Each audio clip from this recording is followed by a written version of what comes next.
This is the Elgato Prompter, and it was one of the best upgrades I've ever put in my setup, not only for the fact of doing scripts or looking at chat, but having a second display and being able to put my OBS preview screen on there so I can be able to see the products that I'm showing, I can be able to monitor what's happening. It just makes recording content so easy. And I've made so many videos talking about how this changed the game for me being a content creator. Well, Elgato was like, that's cool and all, what if we made it better? In chat, what they really said was, what if we make it bigger? So here's the Elgato Prompter in the original one, right? And there is the Elgato Prompter XL. And this thing going from this small screen, let me just hold them up beside each other so you can just quickly see the difference between these two.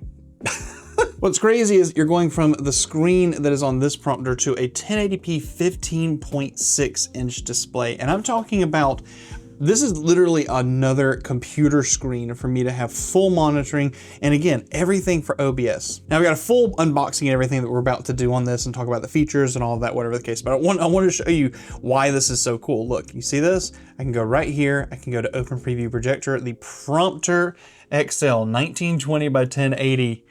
And there it is. Look, not only is my camera behind there, but I literally have another 1080p monitor that I can look at this and be able to see everything I need to. I can look at myself, monitor, I can look and see what I'm holding up. And this is why these prompters are so cool. At least for me, this is how I record videos. And for this to be even larger, text, all that stuff is just so cool. And as a quick overview, that's the Prompter XL, but there's so much more to show you, and I wanna go ahead and do that. Let's start with the unboxing of this product and talk about the awesome features that you get with Prompter XL. By the way, huge shout out to Elgato for sending over the Prompter XL to take a look at with this. They also sent over, we're gonna talk about them, the two Elgato key lights. You can see one right there that's over this, and then another right here. These things are so cool. I'll talk more about lighting and everything that comes along with that here in a moment.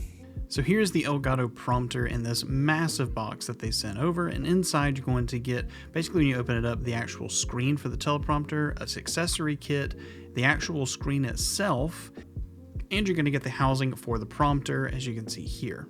To mount, on the bottom you have 2 1/4 inch as well as a 3/8 attachment, and on the top there you actually have a cold shoe rail, which I think is really cool. This is to be able to attach your camera to the back to slide it on, and then these are actually all of the other accessories you get between the thumb screws, the actual step-up rings, as well as the USB cable. You have 2 ways to mount your camera. You have the universal as well as the step-up plate, and you have the screen itself, a 15-inch 1080p panel, which comes with a really nice cleaning cloth on the back. And as you can see, there's a power button as well as the USB-C plug to connect it. This is the actual screen, the first thing you pull out of the box. And as you can see, you basically slide it onto the top and then slide your thumbs down, and you'll feel it pop into place, and that screen is installed for you to use. So here's the question, where did I set this up in my desk, just to make reference? Now, what you'll see right here is I do have my 27-inch, this is just a vertical 4K panel. It used to be my main monitor before I got this one, and this is the MSI 321 UPX 4K 240 Hertz OLED. Oh my God, fantastic display, mwah. But anyway, as wonderful as this is, I wanted to make sure that I was still able to use my camera. And so living over here for the longest time has been my Elgato Prompter. It's been stacked right up here. And this has been in so many of my setups because of what I'm doing right now, which is where I'm able to monitor and see myself and be able to do product recordings, displays, if I need to do script recordings, stuff like that. All of it goes on here, and behind it is my main camera. And just as a quick overview of all the stuff that I do use for my content, this is a Sony ZV-E10 Mark II, and this is a newer lens. We're gonna do some content on this soon. This is the Sigma 18 to 50 f2.8. Watch out for a video for this and some other stuff. And then we do have, as mentioned before, the Elgato key lights, and these are really important, and we'll talk about that here in just a moment, for the lighting control when it comes to the Elgato Prompter. And then you see I have another one back here, and also all the other things that we'll talk about as far as the setup. So I do want to go ahead and show you how I have this set up on my desk. And I guess not everyone's desk setup is going to be able to accommodate, a 15-inch teleprompter, but I'm using it not only as a teleprompter, right? I'm also putting OBS OBS over there or Discord over there, and it becomes another monitor when I'm streaming, which is what's really cool. But for content creation, it just makes things so awesome. And again, these are necessarily meant for further distances, 3 foot as a minimum, I think is what they even said. And sure, the Elgato Prompter was doing great, but the versatility of having another 1080p monitor was what's really cool. So let's talk about what's set up from behind. So I've chosen to use the universal piece right here to go ahead and put on my main camera, and I'll move this around the back. So you can see right here, this is my Sony FX30, and if you look at this arm that's actually on the back of the Elgato Prompter, it's actually upside down, or I guess backwards in the way it's supposed to be. This part that's coming down is technically the part that's supposed to go out the back and the camera is supposed to attach to. However, because it is so close to my wall, I flipped it upside down, which is totally possible and totally viable. And those of you who are watching this video who might run into a similar problem, this is perfect. You should totally do this. But anyway, I flipped it upside down, went ahead and attached my camera, and then put it in there. The camera in question is the Sony FX30, and then on the front is the Sigma 16mm f1.4. Now, those of you APS shooters know this lens, the Sigma 16mm f1.4, and I used it with the lens adapter on the back of the original Elgato Prompter. However, I will go ahead and tell you, if you do use the Sigma 16 and you use the lens adapter and you put it on this Elgato Prompter, you will see the edge of the actual prompter. You will get the vignetting, and while I didn't have that problem with the original prompter, I do with this. So anything wider than that 16 mil or 24mm full frame equivalent, and also depending on the length of the lens, will also determine whether or not you can use the adapter plate or you're going to use the universal mount on the back. And while all of that is there are things that you can do, and I'm pretty sure there's like 3D print files or something. Like if you've got the Facecam 4K and you want to be able to have a nice little mount attachment on the back, or any of the other cameras, I'm pretty sure there's already STL files that are available. If so, I'll put them here. If not, I just won't put this in the video. But those STL files will allow you to either print a plate and put it on the back so that you can have kind of like a seamless attachment for those cameras. But the universal back plate allows you to use any camera. It has a 1/4-20 thread on the bottom to be able to attach the camera, so it's solid and attached. Now on the bottom of the prompter, there are 3 attachment holes, and what you can see is these all 3, two of them are 1/4-20 and one of them is a larger thread, whatever the case. You can totally convert it. But what I've done and what I've had to do is, this thing on my stand is very wobbly because, again, I don't think that's meant for this application, but I can't not have it this way. So what I've done is I've attached it to a desk mount, and then I've used just a friction arm to attach on one of the front of the 1/4-20s. I've used another desk arm and attached it there so it has 2 points of contact, so it has a lot less movement on this. And this is a pretty heavy prompter, and I think you should probably attach it to something that has a lot more weight and sturdiness so it doesn't move, because it is weighty, and again, this isn't the application for it. However, you have to know how cool it is, right? For it to be able to attach onto a desk. This is my solution that I came up with to be able to do this. As far as a cable goes, tucked right here in the back of this, by the way, this just releases from magnets, so I can show you this. Just on the back of this is the cable. It's a USB 3.2 5 gigabit cable, and I can show you that right here. Make sure that it is plugged into a USB-C port on this, because it's USB-C, but the cable is USB-C on the other end.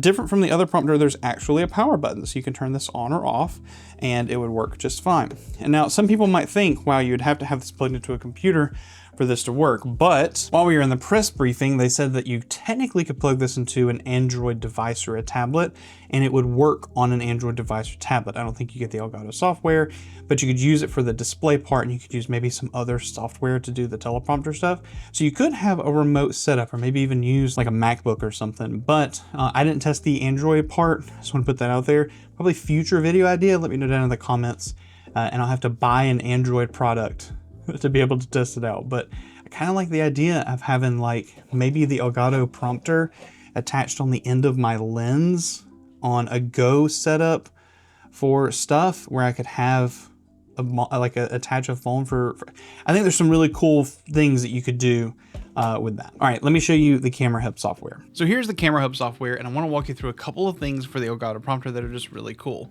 So what you can go ahead and see is we have the power on button as well as the horizontal flip, and this actually makes it to where if you don't want it to be flipped and maybe use the display separate from the teleprompter, what it does is that the actual teleprompter screen is flipped horizontal so that it reads the correct way when you're looking at it. This is something that's pretty common on some expensive prompter softwares and stuff like that. However, this isn't something that you're going to get from like a cheap teleprompter. So really cool that this is included here. You also get orientation. Again, if you want to use it, it's something different than what the normal orientation would be. And then you can also increase the brightness or contrast for the actual panel. For the content type, you can actually do display, which is what I use mostly. And to show you that, as it's on display, this is what it is. And this is my OBS with a downstream keyer from a thing set up from Nutty. I'll send a link for that video if you want to see something like this. But anyway, this is how it's normally set up for me to be able to record and see.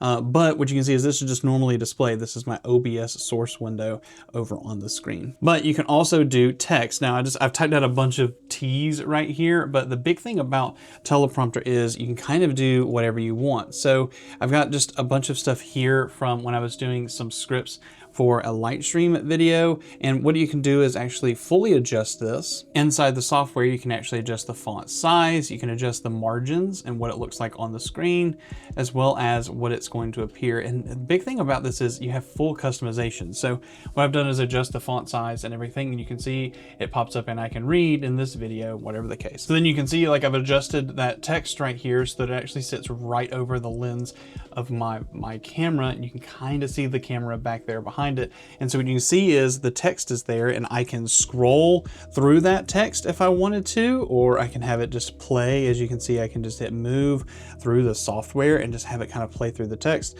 But it also has voice sync, where you can actually do some really cool stuff where it listens to your microphone and will automatically scroll based upon what you're doing. I've used this before and it actually works really good. So here we go. For under scrolling, you can see you can do constant, or you can do scroll speed, auto scroll for chapters, and you can actually just type in the text over here. You can show what the reading position is going to be and actually adjust that reading position so it lines up perfectly with your lens. And you can highlight text based upon what you're going to be able to say. If you're doing voice sync or whatever the case, it'll highlight that text.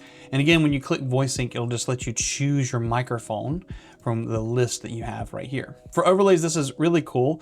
You can actually turn on the show overlay and then adjust several of these. There's a cross, a snap, a circle, a camera, a whole bunch of stuff. But I like the square, and you can put that dead center on your lens. All right, so you can see I've got rid of the text. You can see the blue diamond, the little cross square thing, whatever you want to call it. I've got it on the screen to reflect directly in the center of the camera. So when I'm recording, I look at that square and it looks like I'm looking into the lens, but most of the time I'm looking into my eyes, which is what's really cool because I can just share my stuff up there. And again, all I have to do is select display, and that's what I have it set up as. And you can still see that it goes over the top, and you can do this mixed too. I could have display and text and adjust the opacity so that it actually pulls from behind, and I can still do text over the top of this, which is what's really nice, is I can still show a display, I can still do other things, but I can also do text reads. I also have the opportunity to connect to your Twitch chat. So you can see it says Darkened Cyrus connected. It's actually connected to my Twitch chat, and I don't have to open another program. It just easily links. You add another Twitch, you add your Twitch channel, and it'll pop up your chat on this screen. Now, it doesn't support multi-chat or anything like that, but there's a really cool video I'll link down in the description where I covered one that links every single social media chat for free together into a really nice program that you can put on the prompter if you want to do it that way. Now, I do want to go ahead and mention something that's important. Whenever you put a camera behind a lens and then also in a box, one of the things that's going to occur is two things. A, you don't want the brightness of the teleprompter to be so bright, like it's just maybe like a white display or something hitting that glass, because it will add a little bit of a white glow over the top of your lens. So try to use dark mode applications over there, not as much bright content on the prompter, because it will show some impact on the actual recording screen. It's not a huge difference. However, if you're looking for, I want to be picture perfect all of the time, you just want to be cognizant of using not so much bright stuff on that prompter when you're recording with a camera or something behind it. The other thing is, if you're using a camera, like I'm just going to use, a camera like this, for example, The setup for this camera, if I had taken this lighting setup and I put this behind the prompter, because it's now in a darker box or whatever the case, it's getting less light to the sensor, you will have to adjust your lighting settings. So it's going to be important that you know that if you already have a dark setup and you don't have a bunch of lighting in your setup and you put something and you put your camera back there, it will make it a darker setup. And so we'll go back to this screen, and what you need to know is that my FX30 is on S-Log with a conversion LUT. It's at 2500 ISO and I'm running at 4K 60 to achieve this look. Hello, hello. It looks fantastic, right? But one of the things that I have is inside Control Center are those two key lights that Elgato sent over, and they're fantastic. Not only can you control them from your computer, but they connect to your Wi-Fi. So you can connect them and control them, I think through an app on your phone and a bunch of other stuff. But I don't have to physically go up and turn my light on or off. It's really nice. I can control temperature as well as the brightness. So you can see right here, I have this one. The one over to my left is at 7000 Kelvin to be more of a blue light, and it's at 10% brightness. And then also this one here is at 5500 Kelvin, which is pretty normal, and that's my main key light that's tucked up back there, and it's at like 50%, or I think it's 58 right now. So, but looking at this shot, if I didn't have these lights on, and you see this right here, if I turn these off, you can see how dark my room is.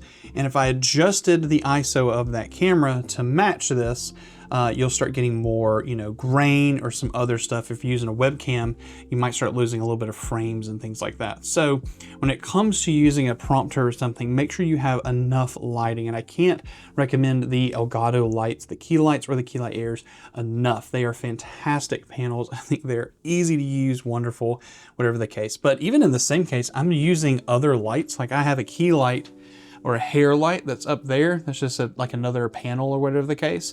And then I have all this accent lighting in my room, just the blue to create the effect, to create that shot. And so these two lights that are here, just to understand what's happening, I have a key light, which just adds light to me on this side of my face, but I have that fill light I'll turn on right now. And all that does is just fill in the side of my face with a little bit softer of a light, and to make sure that that sits. Also, quick lighting tip, just so that you understand, your key light, most people want to have it at a 45-degree angle from the camera and then just up a little bit looking down. I can't do that with my current setup, so I actually have it just off to the camera, and then it's actually aiming past me. It's not shooting directly at me. It's actually aimed a little bit more that way so that it actually has more fall off on my face. So you want to make sure you play around with your lighting so you get a nice soft light. And then this light's going to be your fill. It's usually about half the brightness of what your other key light is. And so what this one is, it's at 50 something, this one's at 10. So I'm not really following that rule. This one's more of like a, feel it kind of a thing. Adjust this, and you're just trying to fill in the shadows on your face. And having a light behind you, a hair light or a kicker light or whatever people want to call it, that just creates separation. And so I'll show you, I know we're going like a little bit of a lighting tutorial, but I'm going to turn off that light so you can see what it does. And you can see when I turn off the kicker light, how much separation I don't have from the background. Oh, and I have to make a shout out real quick. By the way, this hoodie is from St. Jude. I did a fundraiser for them back in February. I also did one, I believe it was in April, or it was actually in May, and we met a goal, whatever the case, that sent over a bunch of merch, including this hoodie. If you ever want to do charity streams or something, St. Jude is a fantastic charity to be able to support. But in that same case, you can use a platform called Tiltify so that you don't actually touch any of the money for the St. Jude stuff. They donate directly to them. You can add some alerts and overlays to your stream, and that's how you can that's how people do these charity streams, is through a platform called Tiltify.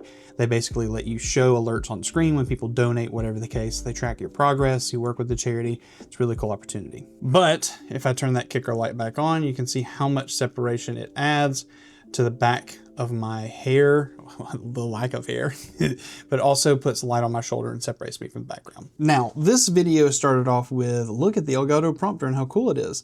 And we probably talked about a ton more than just the Elgato Prompter, and this video might have been a little rambly, but what I want to really get across at the end of this video, if you've made it here, by the way, hashtag banana in the comments, that'd be great. But to kind of wrap this video up, let me go back to the pros and the cons, as well as the price of the Prompter XL. As far as pros, when it comes to being a content creator and recording talking head videos or something like that, one of the big problems is actually looking into the camera lens, which is what I'm doing now, but I've been doing this for several years. And first getting started, this was kind of intimidating because I want to look at the screen and not the actual lens. And the prompter allows you to be able to do both. You can basically share your screen, have OBS, screen share it. You can see yourself, but also record behind it. And I think that made content creation easy because I could see the product. I knew I was able to see what my facial expressions were going to be and how I was interacting with the camera. And I think that it was revolutionary. And just the regular Elgato prompter, right, I think is a fantastic choice for content creators to get started. However, the Prompter XL, for what it is, a 1080p display, massive. Being able to do, all of the stuff that you're gonna get. USB-C connection, so you don't have to plug it into your graphics card or anything like that. Massive. Opportunity to use it on Windows and Mac, and somehow Android, which I need to test. Amazing. But one of the downsides is gonna be, it is a big prompter. This is not meant for a desk setup, even though I've set it up here. It's meant for kind of like a professional broadcast situation where you want to be able to have a prompter and some adjustments, but you maybe sit further away, maybe 3 feet plus, whatever the case, and you need to be able to see the text and blow it up, and have a solid teleprompter experience. And then there's the price. This teleprompter, Prompter XL, is $599, and that sounds absolutely crazy. I can buy a camera for that price. I could buy a whole streaming PC for that price. I could buy, a really nice audio setup for that same price. And is the Prompter XL something that I think every creator is going to go buy? No, I think this is going to be more for those people who know they need this solution. Broadcast situations, creators that are doing something like what I'm doing, where I'm doing product reviews all the time, talking heads, and I need to be able to see that. And for me, it just makes me a better content creator. And so that $600 makes me a lot more money in the end because I'm making more content instead of worrying about other stuff. And so when it comes to the question, should you buy the Prompter XL? I think the easy answer to this is, if you know you need a prompter and you're currently using the Elgato prompter and you're like, man, I wish I had a bigger screen, and you had the disposable income, heck yes, get this thing, try to figure out a way to set it up into your setup. If you're doing, a separate kind of stream where you have multiple camera layouts, or maybe you sit far away, or you have a really long lens set up, this could be huge for you. And those of you who immediately saw this when it released are going to make the decision of, I'm buying this today. But if you're someone who doesn't know if you're going to be able to do it, but you like the idea of it, the original Elgato prompter is fantastic. Sure, it's smaller. That doesn't really matter. I think that the display is brighter and actually reflects back the light a lot better compared to the Prompter XL.